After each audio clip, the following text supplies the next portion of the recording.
Welcome back to my channel. Subscribe చేసేయండి. మీరే చేసేస్తారుగా, వెంటనే చేసేయండి. మీరే అండి. నిన్న రామ్జిత్ కామ్జిత్ వచ్చారు, ఇంట్రాగేషన్ చేశారు. తర్వాత రీతుకి ఒక సీక్రెట్ టాస్క్ ఇచ్చారు, డైరెక్ట్ కంటెండర్షిప్ అవడం కోసం. రోజా కూడా దొంగని పట్టించేసింది, డైరెక్ట్ కంటెండర్ అయిపోయింది. వాళ్ళందరూ వెళ్లే ముందు బిగ్ బాస్ డాన్స్ వేయమని చెప్పారు, వేశారు, వెళ్ళిపోయారు ఇంట్లోంచి. ఆయిషకి హెల్త్ ఇష్యూస్ వచ్చాయి, డెంగ్యూ, టైఫాయిడ్. టార్గెట్ పెట్టుకునే వచ్చారు, బాగా ఆడదాం అనుకున్నారు. ఇంట్లోంచి వెళ్ళిపోవాలి అన్నారు, ఎందుకంటే ఇంట్లో వాళ్ళకి ఎఫెక్ట్ అవ్వకూడదు అనేసి.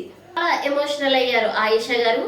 ట్రీట్మెంట్ కి బయటకు వెళ్లారు. రీతుకి కెప్టెన్సీ కంటెండర్ అవడం కోసం సీక్రెట్ టాస్క్ ఇచ్చారు. మాధురి గారి ఫోటో మీద కిల్ అని రాయాలి. టాస్క్ కంప్లీట్ చేసిన రీతు డైరెక్ట్ కంటెండర్ అయిపోయారు. తనుజా గారు కూడా డైరెక్ట్ కంటెండర్ అయ్యారు. బిగ్ బాస్ ఎవరి దగ్గర ఎన్ని డబ్బులు ఉన్నాయో చెప్పమంటే వీళ్ళిద్దరు డైరెక్ట్ కంటెండర్స్ అయిపోయారు కాబట్టి వీళ్ళిద్దరి దగ్గర ఉన్న డబ్బులు హౌస్ మేట్స్ కి ఇచ్చేసారు. మాధురి గారు ఫీల్ అయ్యి, ఎందుకు నన్ను తీసేసావు, ఎలాగైనా ఉన్న డబ్బులతో అవుతావు కదా అంటారు. రీతు ఛాన్స్ వచ్చింది అని చేసేసా అంటారు. డెమోను అంటారు, నీ మనీ ఇస్తే ఒకరికి ఇవ్వు, ఇద్దరికి ఇవ్వకు అని. 500 సాయికి ఇచ్చింది, ఇద్దరు కంటెండర్స్ అవ్వలేదు. మాధురి గారిని తీసేసింది, రీతు కెప్టెన్ అవ్వలేదు. మొత్తానికి గొడవలు అయ్యాయి. మాధురి గారికి రీతుకి గొడవ. అందరితో ఇండివిజువల్ గా ఆడడం కోసమే వచ్చాను అని చెప్పింది, కానీ డిమాండ్ కోసమే వచ్చింది. డబ్బులు పవన్ కి ఇచ్చినప్పుడు ఇండివిజువల్ గేమ్ ఎలా అవుతుంది, టీం మెంబర్ కి ఇవ్వాలి అని రీతుతో ఉన్న మాధురి గారు. నువ్వు నమ్మొద్దని అందరూ చెప్పారు, కానీ నేను నిన్ను నమ్మాను అంటారు. రీతు, అయితే నమ్మకండి అయితే నన్ను అంటారు. ఇంకా నిన్నెవరు నమ్ముతారు? ఇంకా ఇలా ఇద్దరు గొడవ పడ్డారు. మాధురి గారిని తీసేశారు అని బాధ, కొంచెం నోరు జారినట్టు అనిపించింది. ఇక్కడ ఎమాన్యువల్ అంటారు, ఆ అమ్మాయి అనుకోలేదు 100 డిఫరెన్స్ తో తీసేస్తారు అని. డిమో, నాకు బాధ అవుతుందన్నా. రీతు అంటది, నన్ను అడగలేదు అంటూ ఏడుస్తుంది. ఏంటో రీతు అయితే నాకు పాపం అనిపించింది. అక్కడ డిమాను సాయి డబ్బులు ఇచ్చినా సరే ఇద్దరు కంటెండర్స్ అవ్వలేదు. తిను మాధురి గారిని తీసేసి కంటెండర్ అయింది, కెప్టెన్సీ టాస్క్ ఓడిపోయింది. మొత్తానికి గొడవ. బిగ్ బాస్ కెప్టెన్సీ టాస్క్ పెట్టారు. ఫస్ట్ నిఖిల్ పట్టుకున్నారు, గౌరవ్కి ఇచ్చారు, కళ్యాణి తీసేశారు స్ట్రాంగ్ అనే రీజన్ తో. సెకండ్ రౌండ్ లో ఎమాన్యువల్ గారు పట్టుకున్నారు, సంజన గారికి ఇచ్చారు. ఇక్కడ గొడవ.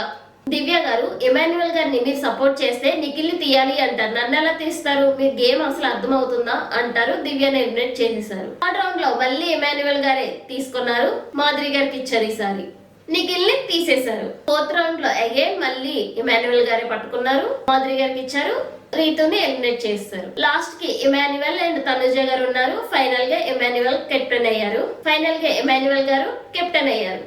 బ్యాచ్ తనుజ గారితో పెట్టించుకున్నారు, సంజన గారితో పెట్టించుకుంటారు అనుకున్నాను, కానీ బయట వాళ్ళు వచ్చి హింట్స్ ఇవ్వడం, కొంచెం తనుజతో గొడవలు అవి ఎందుకులే అన్నట్టు అనిపించింది నాకైతే. తర్వాత తనుజ కళ్ళు తిరిగి పడిపోయారు. గేమ్ ఓడిపోయింది, యాక్టింగ్ అనుకుంటున్నారు, కానీ నిజంగానే యాక్టింగ్ కాదు, కళ్ళు తిరిగి పడిపోయారు. ఆవిడ హెల్త్ బాగాలేదు తనకి, అయినా గేమ్ ఆడారు. తనుజని డాక్టర్ దగ్గరికి తీసుకెళ్లారు. కళ్యాణ్ ఏడుస్తూ ఉన్నారు బయట. అయితే ట్రూ ఫ్రెండ్షిప్ అనిపించింది.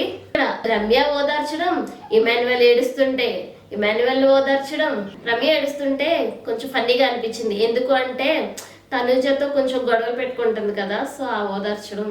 మాధురి గారు కళ్యాణ్ దగ్గరికి వచ్చి, ఎందుకు కళ్యాణ్ ఏడుస్తున్నావు, చిన్న పిల్లల అందరూ చూస్తే బాగోదు చీ అంటారు. ఏంటో తనుజకి హెల్త్ సరిగా లేనప్పుడు మెడికల్ రూమ్ లో ఉన్నప్పుడు కళ్యాణ్ ఏడిస్తే చీ అన్నారు మాధురి గారు. మరి తర్వాత తనుజ గారు వస్తే ముద్దులు పెట్టి మరీ ఏడ్చింది. ఏంటో ఈ బాండింగ్, ఇప్పుడే బాండింగ్లు పెట్టుకోకూడదు అన్నారు. మరి ఇప్పుడు ఈవిడ చేస్తుంది ఏంటి ఏమో మరి. తర్వాత తనుజ నైట్ ఎందుకు ఏడ్చావు కళ్యాణ్ అని అడిగింది. కెప్టెన్సీ పోయిందని ఏడ్చాను అంటారు. ఇక్కడ కళ్యాణ్ ఏడ్చింది తనుజ కోసమే, కానీ తనుజ కోసమని చెప్తే ఇంకా నీకు బుద్ధి రాలేదా అని జనాలు నెగిటివ్ గా అనుకుంటారేమో అని గేమ్ కోసం ఏడ్చానని చెప్పారు కళ్యాణ్. నాకైతే వాళ్ళ బాండింగ్, ఫ్రెండ్షిప్ బాగా నచ్చింది. నేను సేవ్ అయితే నీకు విషయం చెప్తాను అన్నారు కళ్యాణ్. అంటే మేబీ నేను నిన్ను నామినేట్ చేయాలనుకున్నాను, సారీ చెప్తారో మరేమో చూడాలి. మరి సబ్స్క్రైబ్ చేసేయండి, మీరే చేస్తారు.